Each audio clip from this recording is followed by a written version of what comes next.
uči sa Sandrom. Zdravo, ja sam Sandra. Hajde da učimo zajedno. Danas učimo o slovu P. Ovo je slovo P.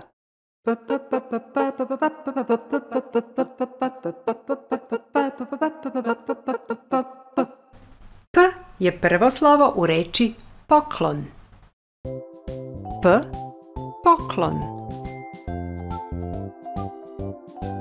P, pegla. P, pismo. Ovo je P, P, P, P, P, P, P, ovo je P. Slovo P, ovo je P, P, P, P, P, P, P, ovo je P. Slovo P.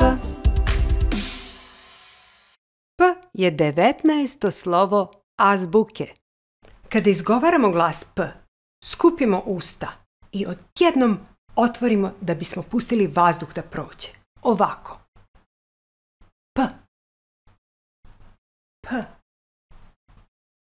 P. Ovo je P. P, P, P, P, P, P, ovo je P. Slovo P, ovo je P. P, P, P, P, P, P, ovo je P.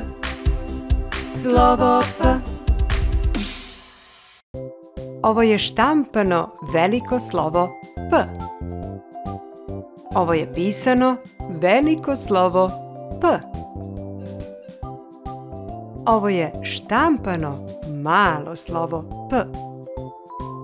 A ovo je pisano malo slovo P.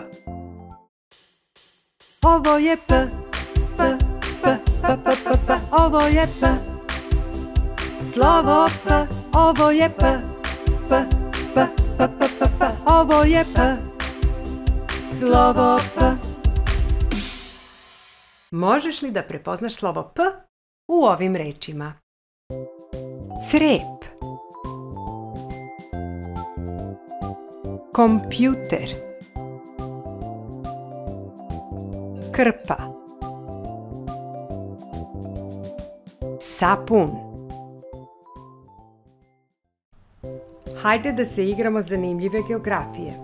Evo ja ću da kažem grad, biljku i životinju na slovo P, a ti kaži sve ostalo.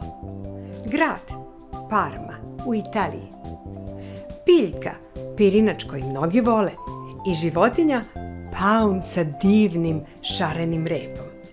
A sada je na tebe red da kažeš, dakle, reku, državu i planinu na slovo P. Čekam tvoje zanimljive odgovore dole u komentaru. Ako vam se dopada ovaj video, kliknite na palac. Zapratite moj kanal klikom na dugme prati ili subscribe. A do tada, vidimo se sledeće nedelje. Ćao bubice, ćao!